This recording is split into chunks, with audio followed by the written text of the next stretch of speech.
बिस्मिल्लाहिर्रहमानिर्रहीम। अस्सलाम वालेकुम। मैं हूं सलमान हैदर। दुआ है परवरदिगार से कि उसने आपको और आपके अहले खाना को अपनी हिफ्ज़ ओ मान में रखा हुआ। मैं इतना यकीन नहीं करता, लेकिन यकीन करना पड़ता है। सोहेल आफरीदी साहब ने जब कल असेंबली के फ्लोर पर जुमले बोले, उन्होंने कहा लगता है इस निज़ाम के बाप का नाम इमरान खान है, जिस तरह चाहे इस निज़ाम को चलाए। वो बातें इस तौर पे भी वाज़ेह है क्योंकि कल जब सोहेल आफरीदी की जो तकरीर है ना, उसके बाद जो रद्द-ए-अमल आया सर, आप ये देख लें कि सियासत का रुख ही बिल्कुल बदल गया है। वाक़ई इमरान खान साहब इतने जीनियस हैं सर।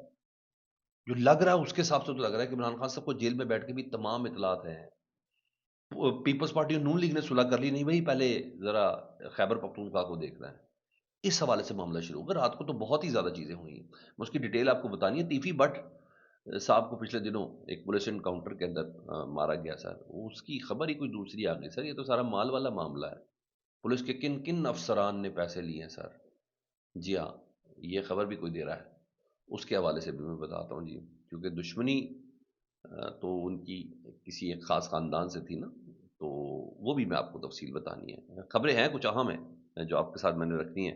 और फिर खैबर पख्तूनख्वा की सियासत पे सबसे पहले बात करी, क्योंकि कल जो फ़ैसले किए, एक तो ब्यूरोक्रेसी से खिताब किया, पुलिस अफ़सरान से खिताब किया, असेंबली के फ्लोर पर खिताब किया, तो जो एक रोड मैप दिया ना, उस रोड मैप ने तो अच्छे खासा बताया, जिसमें पता चला कि किसी ताकत का सरचश्मा अवाम है, टैंक और गोलियाँ नहीं हैं। जब यहाँ तक बात होगी तो कम से कम ये बात समझ आ गई। उसके बाद ना सर, जिस तरीके से अप्रिशिएट किया गया ना, देखिए सबसे पहले साबिक वज़रा आला की सिक्योरिटी बहाल कर दी उन्होंने। अच्छा, साबिक वज़रा आला में कौन है? एक तो महमूद खान साहब हैं, दूसरे हैं परवेज़ खटक साहब। इनकी सिक्योरिटी वापस की गई। और पाकिस्तान तहरीक इंसाफ की नज़र में ये दोनों अफराद गद्दार हैं। ऐसे ही है ना, महमूद खान और वो। तो ये गैर मामूली चीज़ थी। सुहेल अफरीदी साहब पुलिस को मजबूत देखना चाहते हैं, और ना सिर्फ मजबूत देखना चाहते हैं, इसलिए उन्होंने फंड भी मांगे हैं।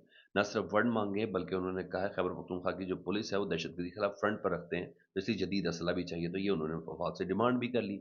इवन वफाक की भेजी हुई वो जो बकौल सुहेल अफरीदी के कि ये नहायत ही घटिया क्वालिटी की जो बुलेट प्रूफ गाड़ियाँ थी, वो भी उन्होंने वापस कर दी। तो कम अज़ कम कह रहे हैं नकारा बुलेट प्रूफ है। तो इसका मतलब है कि सुहेल अफरीदी साहब कुछ करना चाह रहे हैं। दीगर सहाफ़ी हज़रात भी, जिसमें नुसरत जावेद साहब भी, उनकी इन बातों को अप्रिशिएट करें कि बातें हैं। जिस तरह अरशद भाई के नाम के हवाले से यूनिवर्सिटी बनाना, फिर 3 एमपीओ का ना इस्तेमाल करना, क्योंकि पूरे मुल्क में 3 एमपीओ इस्तेमाल होता है। बलूचिस्तान में इस्तेमाल होता है, पंजाब में सियासी चपलिश को, सियासी मुखालिफ को दबाने के लिए, सिंध में होता है। लेकिन हम लोग का खैबर पख्तूनख्वा, तो इसका मतलब है जो जमहूरी रवायत के साथ कौन चल रहा है? जी हाँ, वो खैबर पख्तूनख्वा चल रहा है। पूरे मुल्क में जलसे जुलूस रैलियां मना है, खैबर पख्तूनख्वा में नहीं है। तो इसका मतलब है जमहूरी रवायत आइन के मुताबिक कौन चल रहा है? खैबर पख्तूनख्वा चल रहा है। पूरे मुल्क में सियासी एहतजाज करना मना नहीं है, मना है, खैबर पख्तूनख्वा के अंदर मना नहीं है। पूरे मुल्क में दफ़ा 144 खैबर पख्तूनख्वा में नहीं है। तो इसका मतलब यह है कि वो तमाम रमूज उस जिद का नाम है जो पूरे मुल्क में बुनियादी इंसानी हकूक के हवाले से रोक टोक है। उस जिद का नाम खैबर पख्तूनख्वा की हुकूमत, तो ये कैसे नहीं मकबूल होगी? अब बात आ गई कारकर्दगी पे, तो कारकर्दगी तो देखनी है ना। तो रात को जो बुलेट प्रूफ गाड़ियां वापस, उस पे वही तलाल चौधरी साहब वज़ीर मुमलिकत बराए दाखिला, जिन्होंने कहा था ये होने नहीं देंगे। ये कैसे आदमी को वज़ीर बनाने की कोशिश हुई, हम होने नहीं देंगे। रात को उन्होंने ना नाबालिग और नापुख्ता सोच का अक्कास कहा है उन्हें। उन्होंने कहा ऐसे अफराद का वज़ीर आला बनना अवाम के साथ नाइंसाफ़ी है। तलाल चौधरी साहब ने रद्द-ए-अमल दिया। उन्होंने कहा बुलेट प्रूफ गाड़ियाँ वापस करने की हिदायत। और उन्होंने कहा बुलेट प्रूफ गाड़ियाँ ना सिर्फ आलमी मेयार के मुताबिक है, बल्कि महफूज और जदीद भी हैं। मौकम नाबालिग और नापुख्ता सोच की अक्कासी, ऐसे अफराद का वज़ीर आला बनना अवाम के साथ नाइंसाफ़ी है। नाबालिग और नापुख्ता सोच, आप पुलिस के जवानों के लिए खतरात बढ़ा रहे हैं। ऐसा लगता है सूबाई हुकूमत दहशतगर्दों के मुकम्मल सफाये में दिलचस्पी नहीं रखती। इन गाड़ियों के साथ साथ बुलेट प्रूफ जैकेट, दूरबीन और हथियार खरीदा गया था, ताकि दहशतगर्दी का जल्द अज कला कमा किया जा सके। वफाकी हुकूमत पूरी नीयत के साथ खैबर पख्तूनख्वा हुकूमत को दहशतगर्दी के खिलाफ जंग में ताउन फराहम कर रही है, मगर सूबाई हुकूमत की बचगाना सोच और सियासी जिद वफाक की कोशिशों में रुकावट डाल रही है। सर, सबसे बड़ी रुकावट आप हैं। उनकी मुलाकात करवाएं, पहले काबीना की टीम बने जिससे मशवरा ले, ताकि मशवरा लेने के बाद जो फैसला हो वो आपके साथ बात कर सके। नहीं तो जुम्मा हफ्ता इतवार खैबर पख्तूनख्वा दीगर अजला में जरगे तो वो करने जा ही रहा है। वो जो आवाज़ निकालेंगे वो कुछ और होगी। इसलिए मुलाकात करा दें, सबसे ज़्यादा बेहतर है। जी हाँ, उसी में आफ़ियत है। अदरवाइज़ ये ताकत का इस्तेमाल करेंगे तो बिल्कुल, वो ताकत का इस्तेमाल तो कमाल है। और वैसे भी उसने कहा है, उन्होंने कहा मेरे खिलाफ ये कैंपेन बनाई थी कि इदारों, सुहेल अफरीदी कह रहे हैं, मेरे खिलाफ कैंपेन बनाई थी कि इदारों से टकराने का बयानिया बनाया जा रहा है कि मैं इदारों से टकराऊँगा। उन्होंने कहा अगर आइन और कानून की बात का टकराव है तो मैं बार-बार टकराऊँगा। उन्होंने कहा अगर मुझे अपने लीडर इमरान खान साहब से मुलाकात करना है, ये टकराव है, तो मैं बार-बार टकराऊँगा। بار بار ٹکرا ہوا، یہ انہوں نے بولا۔ اور ان کی دیگر جو اپروچ وہ ڈیولپ کی، جنید اکبر نے، جنید اکبر کچھ بھی ہو، پاکستان تحریک انصاف کی جو سیاسی کمیٹی ہے اس کے سربراہ ہیں جی، خیبر پختونخوا کے نا صدر ہے پاکستان، وہ کہتے ہیں ہم اداروں کے ساتھ بیٹھنا چاہتے ہیں۔ سر بڑا کلیئر ہے، لاؤڈلی کلیئر، یہ کنفیوژن شوژن یا ڈگڑے کی بازوں پہ نہیں کرنی ہے آپ نے، اور فلانا وزیر ہے تو فلانا وزیر ہے، میں یہ ذمہ دار لوگ ہیں۔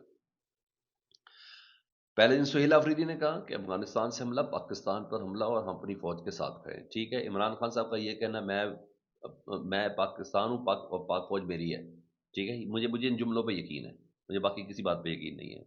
جنید اکبر کہتے ہیں، اور حامد میر صاحب کے پروگرام میں انہوں نے کہا ہم اداروں کے ساتھ بیٹھنا چاہتے ہیں، لیکن وہ بھی تو ہماری بات سنیں، اگر وہ ہماری نہیں سنیں گے تو ہمارے بعد جو نوجوان آئیں گے وہ کسی کی بھی نہیں سنیں گے اور بڑا مسئلہ ہو جائے گا۔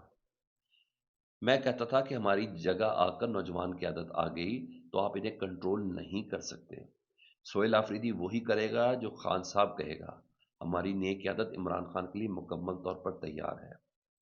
ہاں جی، ہماری عوام اداروں سے ناراض ہے، ہم چاہتے ہیں کہ ہم اداروں کے ساتھ کھڑے ہوں، مگر ادارے تبھی مضبوط ہوں گے جب عوام ان کے ساتھ ہوگی۔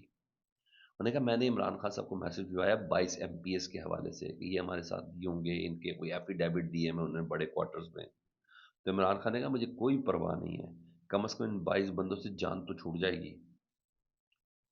تو حامد میر صاحب نے سوال کیا کہ اب علی امین گنڈا پور چلا گیا تو عمران خان کے لیے تحریک چلانا آسان ہو جائے گی؟ انہوں نے کہا ہماری نئی قیادت عمران خان صاحب کے لیے مکمل طور پر تیار ہے، جنید اکبر نے کہا۔ انہوں نے کہا سہیل آفریدی تب تک، جو پہلا اجلاس تھا نا، انہوں نے کہا تب تک افغان پناہ گزینوں کے حوالے سے، زراعت کے حوالے سے، انہوں نے کہا سہیل آفریدی نے اجلاسوں میں تب تک شریک نہیں ہوں گے جب تک انہیں عمران خان صاحب سے ملاقات سے روکا نہ جائے۔ کیا وزیر اعظم اتنے کمزور ہیں کہ وہ کہتے ہیں کہ پوچھ کر بتاؤں گا؟ انہوں نے کہا عوام ہم پر اعتماد کرتے ہیں، ہم بھی چاہتے ہیں کہ صوبے میں امن آئے۔ اب سنیں یہ جملہ، عوام ہم پر اعتماد کرتے ہیں، ہم بھی چاہتے ہیں صوبے میں امن ہو، ہم آپریشن کے مخالف نہیں ہیں بلکہ اس کے طریقہ کار کے مخالف ہیں، ہزاروں آپریشن ہو چکے مگر امن نہیں آیا، یہ انہوں نے بولا۔ اور سر امن کی بات یہ ہے، پاکستان کشیدگی نہیں امن چاہتا، یہ کوئی اور نہیں، joint chief of staff committee general Sahir Shamshad Mirza صاحب کہہ رہے ہیں۔ انہوں نے کہا پاکستان کشیدگی نہیں امن چاہتا ہے، ہم بھارت کے ساتھ کشمیر سمیت تمام مسائل پہ بات چیت کے لیے تیار ہے، تو پھر پاکستان تحریک انصاف کے ساتھ کیوں نہیں بات ہو سکتی؟ جب ہمارا جوائنٹ چیف یہ کہہ رہا ہے کہ پاکستان سمیت بھارت سے کشمیر سمیت تمام معاملات پہ بات کرنے کی تیار ہے، وہ کہتے ہیں بھارت کی آرمی سیاست زدہ ہے اور سیاست عسکریت زدہ ہے۔ تو سر جب ہمارے جوائنٹ چیف یہ کہہ رہے ہیں تو ہم کیوں نہیں پاکستان تحریک انصاف سے بات کر سکتے؟ خیبر پختونخوا کی صورتحال پہ کنسنسس کے ساتھ کریں، جان بوجھ کے بتا رہا ہوں کوئی شیطان ہے بیچ میں، کیونکہ جو میرا ماننا ہے، میری انڈرسٹینڈنگ، جو میرے پاس رپورٹس ہیں، جو خیبر پختونخوا کی عوام کہہ رہی ہے پاک فوج وہ ہی کر رہی ہے، وہ ہی کر رہی ہے، ان کو لوپ میں لے کے، مشیران کو لوپ میں لے کے کر رہی ہے، تو پھر یہ بیانیاں کیوں الٹا بنانے کی کوشش کی جا رہی ہے؟ جو یہ بنا رہا ہے وہ ہے شیطان بیسیکلی، وہ ہے شیطان بیسیکلی، ایسا نہیں ہے کہ وہ عوام کے منگوں کے خلاف چل رہی ہے پاک فوج، نو، آن گراؤنڈ پوزیشن بالکل دوسری ہے، بالکل دوسری ہے، تو یہ دیکھنا بہت زیادہ ضروری ہے۔